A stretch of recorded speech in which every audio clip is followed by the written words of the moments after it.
দেখো স্নোফল দেখো, পেহেলগামে স্নোফল চন্দনবাড়িতে। আমি সুইজারল্যান্ড দেখিনি, পৃথিবীর ভূস্বর্গকে দেখিনি, কিন্তু কাশ্মীরকে দেখেছি। কাশ্মীরই হচ্ছে পৃথিবীর ভূস্বর্গ। দেখো দেখো স্নোফল দেখো এইবারে। নমস্কার বন্ধুরা, আজকে কাশ্মীরের এই 6 নম্বর পর্বে আমি আপনাদেরকে দেখাতে চলেছি কাশ্মীরের সবথেকে সুন্দর জায়গাগুলোর মধ্যে আর একটা অন্যতম সুন্দর জায়গা, সেটা হচ্ছে পেহেলগাম বা পেহেলগাঁও। সাথে তোমাদেরকে এই পর্বেই দেখাবো যে কাশ্মীরের শ্রীনগরের আশেপাশে ঘুরে দেখার কিছু জায়গা, যেমন টিউলিপ গার্ডেন, সাথে আছে শঙ্করাচার্য মন্দির। এইসব কিন্তু শ্রীনগরের সাইট সিনে তোমরা ঘুরে নিতে পারো। তো তোমাদেরকে কিন্তু এই পর্বে আমি পেহেলগামের সাথে সাথে শ্রীনগরে কিছু সাইট সিন দেখিয়ে দেবো। এছাড়া দেখাবো পেহেলগামের যেদিনকে আমাদের স্নোফল হয়েছিল সেটা সব কিছুই কিন্তু থাকবে আজকের এই পর্বে। তা আজকের এই সুন্দর একটা পর্বের জন্য চলো আগামী 20 মিনিটের জন্য আমার সাথে দেখে নাও এই কাশ্মীরের এই পর্বে বিভিন্ন জায়গা এবং সুন্দর উপভোগ করে নাও। আজকে আমরা শ্রীনগর থেকে সকাল সকাল ব্রেকফাস্ট করে গাড়ি নিয়ে বেরিয়ে পড়লাম শ্রীনগরের আশেপাশের জায়গাগুলো ঘুরে দেখার জন্য। তো আজকে আমরা সাইট সিনের প্রথমে যেটা এসেছি সেটা হচ্ছে কিন্তু টিউলিপ গার্ডেন। তো এই হচ্ছে কিন্তু দেখতে পাচ্ছ, এটা হচ্ছে টিউলিপ গার্ডেন। চলো আগে টিকিটটা কাটতে হবে। এদিকে অপূর্ব সুন্দর জায়গা কিন্তু কাশ্মীরের এই টিউলিপ গার্ডেন। তো এখন কিন্তু আমরা ঢুকে গেছি টিউলিপ গার্ডেনের ভেতরে। আর এই টিউলিপ গার্ডেনের টিকিট প্রাইস পড়বে কিন্তু তোমাদের 75 টাকা করে, 75। তো আর বাচ্চাদের জন্য 12 বছরের নিচে বাচ্চাদের জন্য টিকিট প্রাইস পড়বে 30 টাকা করে। তো প্রথমেই দেখছি আমরা খুব সুন্দর, দেখো টিউলিপ ফুল।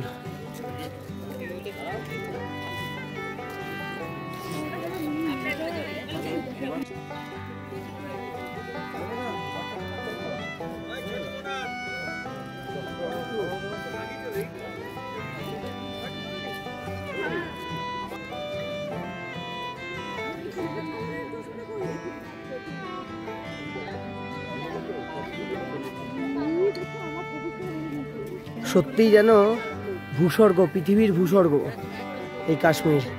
দেখো কোথাও বরফের সৌন্দর্য, তো কোথাও ফুলের সৌন্দর্য, কোথাও সবুজের সৌন্দর্য, তো কোথাও রং বেরঙের ফুলের সৌন্দর্য। এই কাশ্মীর সত্যিই যেন পৃথিবীর ভূস্বর্গ। দূরে দেখা যাচ্ছে হালকা পাহাড়, আর এইদিকে হচ্ছে চারিদিকে ফুলের সারি। অসাধারণ, পুরো সুন্দর একদম লাগছে।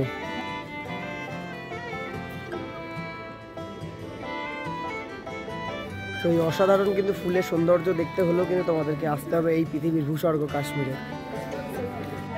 কত সুন্দর,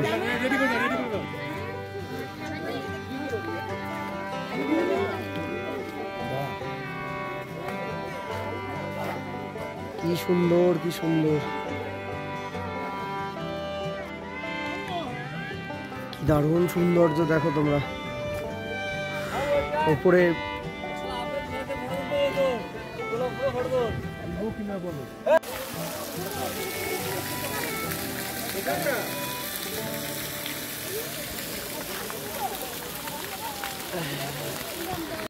তো এই ফুলের বাগান দেখে আমার একটা বেশ আমাদের ওখানকার একটা জায়গার কথা মনে পড়লো। কোন জায়গা বলো? খিরাই।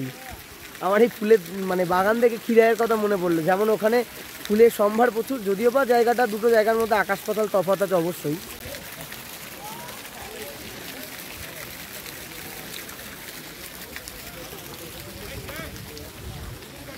তো যেটা বলছিলাম, যদিও বা দুটো জায়গার মধ্যে আকাশ পাতাল তফাৎ আছে, কিন্তু যাই বলো আমাদের খিরাইয়ের কথা আমি আসছি না, মানে মনে পড়ে গেল এই ফুলের বাগান দেখে।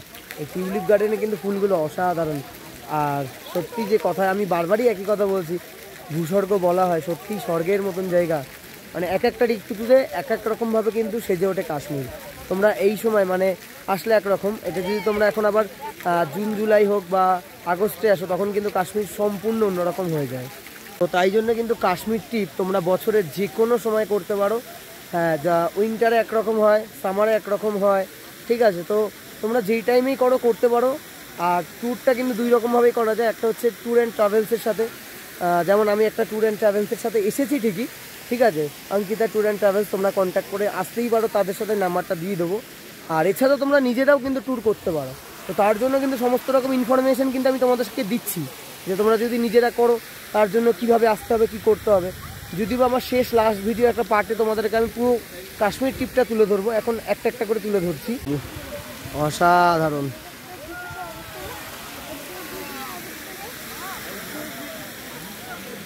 একটু রোদ্দুরটা পড়লে জায়গাটা যা লাগতো না।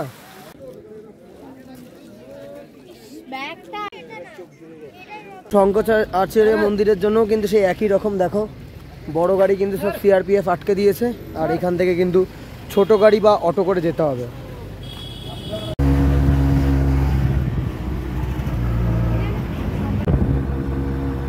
তো ছোট গাড়িগুলো কিন্তু তোমরা আসতে পারবে, বা অটো করে 150 টাকা করে কিন্তু নিয়ে নিল, ঠিক আছে।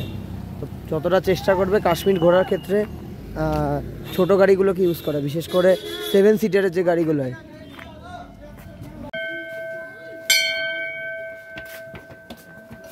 আস্তে আস্তে। তো এই কিন্তু শঙ্করাচার্য মন্দিরের ওপরে যাওয়ার জন্য অনেকগুলো সিঁড়ি আছে, প্রায় 200-250টা সিঁড়ি আছে। চলো। তো শ্রীনগরের সাইড সিনে কিন্তু তোমরা অবশ্যই এই শঙ্করাচার্য মন্দিরটা কিন্তু রাখবে, ঠিক আছে। এছাড়াও হজরত বাল আছে, টিউলিপ গার্ডেন তো দেখেছি, এছাড়াও নিষাদ গার্ডেন আছে। আমি ওটাই আর যাবো না, ঠিক আছে। তো এইগুলো তোমরা কিন্তু ঘুরে নিতে পারবে।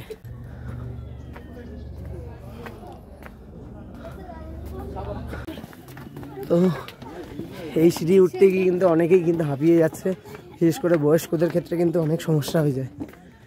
যাই হোক, তো ভগবান দর্শন করতে গেলে সিঁড়িতে টপকাতেই হবে না। দেখো দেখো ভিউ দেখো, পুরো শ্রীনগরটাকে দেখা যাচ্ছে এখান থেকে ভালোভাবে। আর এই কি হচ্ছে মন্দির, এখানে আর একটু সিঁড়ি বাকি আছে।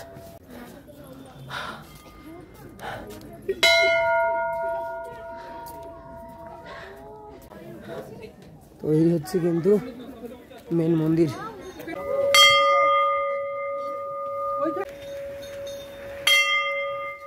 হর হর মহাদেব।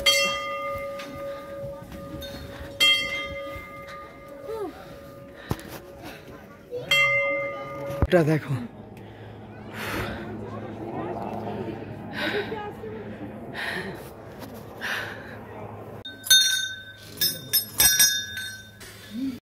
তো শঙ্করাচার্য মন্দির দেখার পর আমরা কিন্তু এখন যাচ্ছি হজরত বালের দিকে। তো তোমরা কিন্তু একটা দিন শ্রীনগরের জন্য রাখতেই পারো। এছাড়াও কিন্তু শ্রীনগরে যে ডাল লেক আছে, সেই ডাল লেকে কিন্তু শিকারা রাইডও করতে পারো। দেখি আমি যদি পারি বা সময় যদি থাকে তো করব। এছাড়াও যদি তোমরা হাউস বোটে রাত কাটাও, সেক্ষেত্রে তোমরা একটা রাত হোটেলে না থেকে হাউস বোটেও থাকতে পারো। যাই হোক, সেসব বলে দেবো সবই। চলো, আপাতত আমাদের গাড়ি দাঁড়িয়ে আছে, হজরত বালের দিকে যাই। তো এখন কিন্তু আমরা শ্রীনগরে চলে আসলাম হজরত বালে।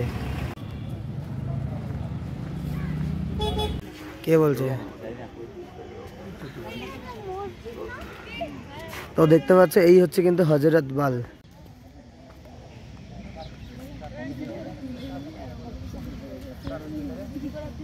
কাশ্মীরের মেন সৌন্দর্য দেখো, এই হচ্ছে কাশ্মীরের ডাল লেক।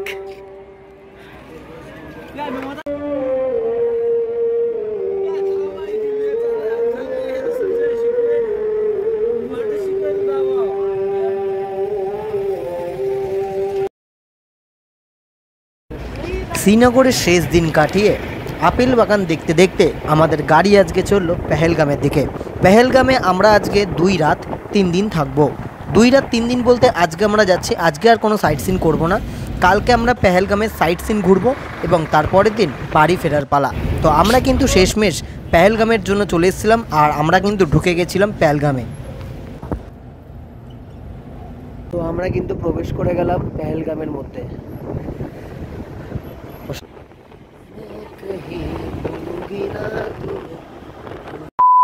তো এখন কিন্তু আমি আছি পেহেলগামে। পেহেলগামে একটা হোটেলে আছে যার নাম হচ্ছে স্নো ভিউ। স্নো ভিউ কথাটা যেমন আছে সত্যি, মানে সত্যি স্নো ভিউ মতন তুমি এনজয় করতে পারবে হোটেলে যদি আসো, মানে বরফের টাইমে, অর্থাৎ এই টাইমে বা আর 2 মাস আগে বা 1 মাস আগে যদি আসো, তাহলে অবশ্যই তুমি এখান থেকে দেখতে পারবে। তোমাদেরকে একটু দেখাই, এই হচ্ছে আমার কিন্তু হোটেল, হচ্ছে হোটেল স্নো ভিউ, ঠিক আছে। এটা হচ্ছে হোটেল পার্কিং এরিয়া, মানে এখানে গাড়িও পার্ক করা যায়। এই বিল্ডিংটাও ওদের, আর এই বিল্ডিংটাও ওদের। প্রত্যেকটা বিল্ডিং বা এখানকার ঘর দেখবে ওপরে টিন দেওয়া, তার কারণ কিন্তু বলছি আমি, ঠিক আছে। আর এই হচ্ছে হোটেলের সামনে থেকে দেখো ভিউ, এই হচ্ছে ভিউ। তুমি মানে এখানে দাঁড়িয়েও তুমি এখানে হোটেলের মানে অত সুন্দর বরফে ঢাকা পাহাড়টাকে দেখতে পারবে, বা তুমি নিজের রুমের জানলা থেকে বসেও কিন্তু অত সুন্দর রুম মানে ভিউটাকে দেখতে পারবে। সব কটা রুম বলবো না স্নো ভিউ, এই দিকের যে কটা রুম আছে স্নো ভিউ, আর এই পাশের যে কটা ইভেন এই ঘরটাও সব কটাই কিন্তু তোমরা জানলা থেকে বসে সুন্দরভাবে কিন্তু এই পাহাড়কে উপলব্ধি করতে পারবে। চন্দনবাড়িটাও কিন্তু ওই দিকে, ঠিক আছে, বেতাব ভ্যালি সবই ওই দিকে। আর বরফ পড়েছে দেখো পাহাড়টা আছে সকালবেলা, অসাধারণ। পেহেলগামের ট্যাক্সি স্ট্যান্ড থেকে পরের দিন সকালবেলা আমরা দুটো ছোট ছোট গাড়ি করে নিয়েছিলাম, 7 সিটারে আর 4 সিটারে। সেই গাড়ি করে আমরা কিন্তু চলেছি এখন বেতাব ভ্যালি, চন্দনবাড়ি আর আড়ু ভ্যালি দেখার জন্য। দেখো কত সরু রাস্তার পাশে হচ্ছে এরকম বড় খাদা, কত জোরে আমাদের গাড়ি যাচ্ছে, 50, 51, 54। না না, ঘোড়াই রাস্তায় না। দেখো এই হচ্ছে আড়ু ভ্যালি যাওয়ার সময় এখানে তোমাদের 25 টাকা করে ট্যাক্স দিতে হবে।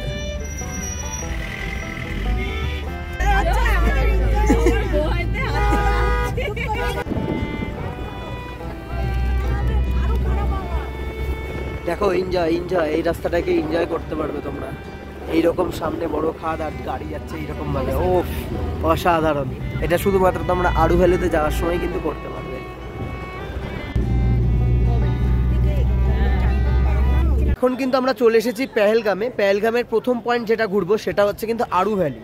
তো ওটা কিন্তু আমাদের পেহেলগামের যে মানে মার্কেট বা বাস স্ট্যান্ড সেখান থেকে এটা ডিস্টেন্স কিন্তু 6 কিলোমিটার। আর গাড়ি ভাড়া কিন্তু তোমাদের 4 সিটারের গাড়িগুলো কিন্তু 2300 বা 2100 টাকা মতন পড়বে। আর 7 সিটারও তাই 2300, 2100 এরকমই কিন্তু ভাড়া পড়বে এই 3টে পয়েন্ট দেখার জন্য, আড়ু ভ্যালি, বেতাব ভ্যালি আর হচ্ছে চন্দনবাড়ি। তো আমরা কিন্তু 3টে পয়েন্ট আজকে দেখবো। এছাড়া বাইসারেন ভ্যালি বা মিনি সুইজারল্যান্ড আছে, সেটা কিন্তু ঘোড়ায় করে যেতে হয়। ওটা যদি সময় থাকে তাহলে ঘুরতে পারবো, নাহলে কিন্তু আমাদের আর বাইসারেন ভ্যালিটা ঘোরা হবে না, বা মিনি সুইজারল্যান্ড যেটাকে বলা হয়।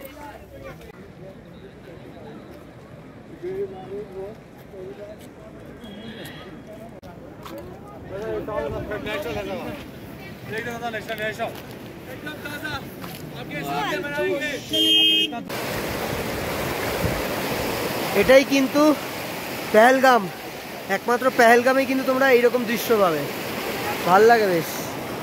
দেখো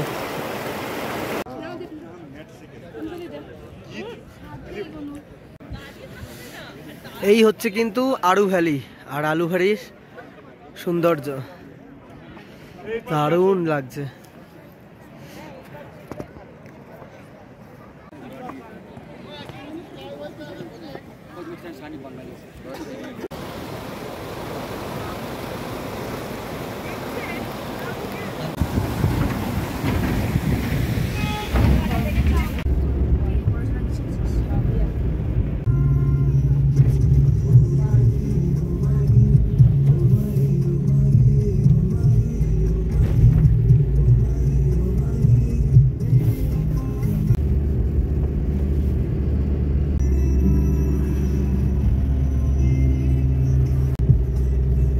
বৃষ্টি ভেজা চন্দনবাড়ি,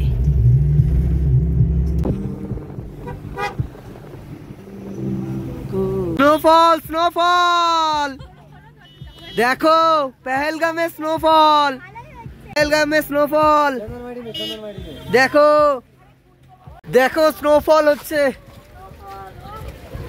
ইয়ে স্নোফল, ভালো স্নোফল হচ্ছে, এই যে পুরো বরফ,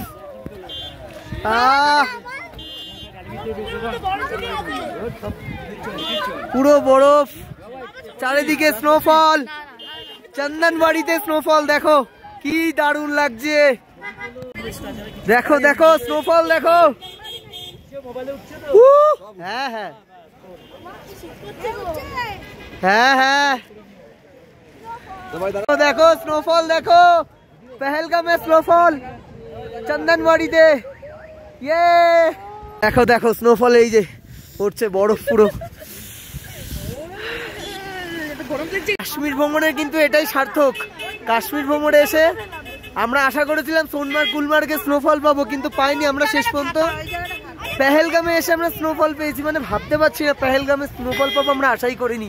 চন্দনবাড়িতে স্নোফল দেখো,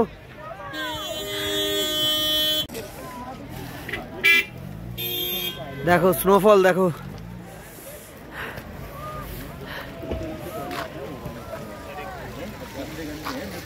চন্দনবাড়িতে সবাই মেতে উঠেছে কিন্তু বরফে। এই হচ্ছে চন্দনবাড়ি, ওফো পেহেলগামে বরফ পাবো সত্যি আশা করিনি। দেখো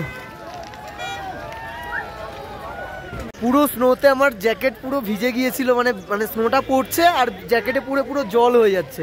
এই জায়গাটা দেখো পুরো ভালোই বরফ জমে আছে, ঠিক আছে। তো দেখো এই হচ্ছে চন্দনবাড়ি, ভালো এখনো বরফ পড়ছে কিন্তু পড়ে সঙ্গে সঙ্গে জল হয়ে যাচ্ছে। দেখো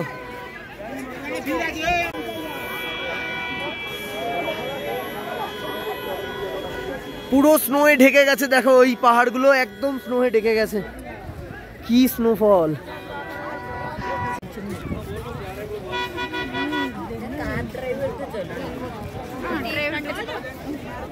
দেখো দেখো স্নোফল দেখো এইবারে,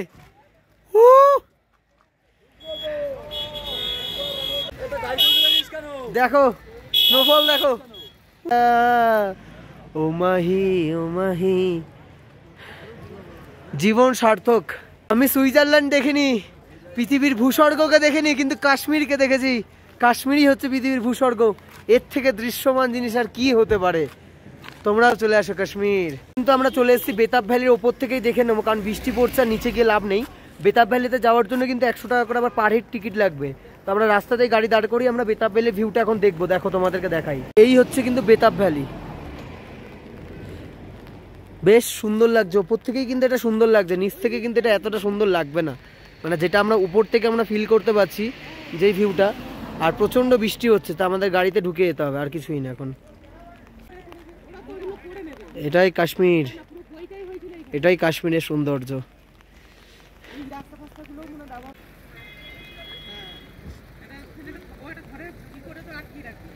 ওপরে কিন্তু স্নোফল হচ্ছে দেখো, যার জন্য পুরো জায়গাটা ঢেকে গেছে। আর এখানে আপাতত বৃষ্টি হচ্ছে, আর নিচটা হচ্ছে পুরো গার্ডেন মতন আছে, অনেক পার্ক ফার্কও আছে আর কি। এই হচ্ছে ভ্যালিটা, বেতাব ভ্যালি। 100 টাকা করে টিকিট। তাই আমরা এখানেই গাড়ি দাঁড়ি করিয়ে ওপর থেকেই ভিউটাকে নিয়ে নিচ্ছি।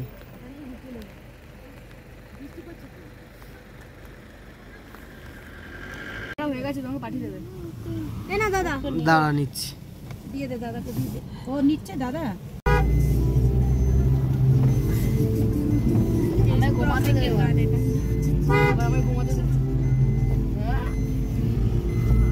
এই জিনিসটা তোমরা দেখতে পাচ্ছ, এটা একটা ইউনিক জিনিস দেখলাম। এটা শরীরকে গরম রাখে। দেখো দাদা কিভাবে ঢুকাবে, তোমার জামার মধ্যে ঢুকাও, আন্দার ঢুকাও, আন্দার আন্দার জামাকে। देखो गरम रखने के लिए कितनी अच्छी चीज है। देखो पूरा गरम हो जाएगा। अच्छा गरम होता है ना? अच्छा गरम होता है। हाँ देखो ऐसे अंदर बहुत बड़ा जमा होता है जिसके अंदर एक घुसा देता है। तो समय किन्तु থেমে থাকে না, দেখতে দেখতে কিন্তু প্রায় 10 থেকে 12 খানা দিন কিন্তু কেটে গেল। আমাদের কাশ্মীর ভ্রমণ কিন্তু শেষ হয়ে গেল, আর এই পাহাড়কে বিদায় জানানোর সময়ও কিন্তু চলে আসলো। কাশ্মীর যেটা পৃথিবীর ভূস্বর্গ এবং প্রত্যেকটা মানুষের স্বপ্ন হয়ে থাকে, সেই কাশ্মীর ভ্রমণ আমরা শেষ করলাম। যদিও বা আমাদের ট্রাভেল ব্লগার আমাদের আসতেই হবে আবারও কাশ্মীরে, বিভিন্ন ঋতুতে এসে বিভিন্ন সময় এসে তোমাদেরকে কাশ্মীর ঘুরে দেখাবো কেমন।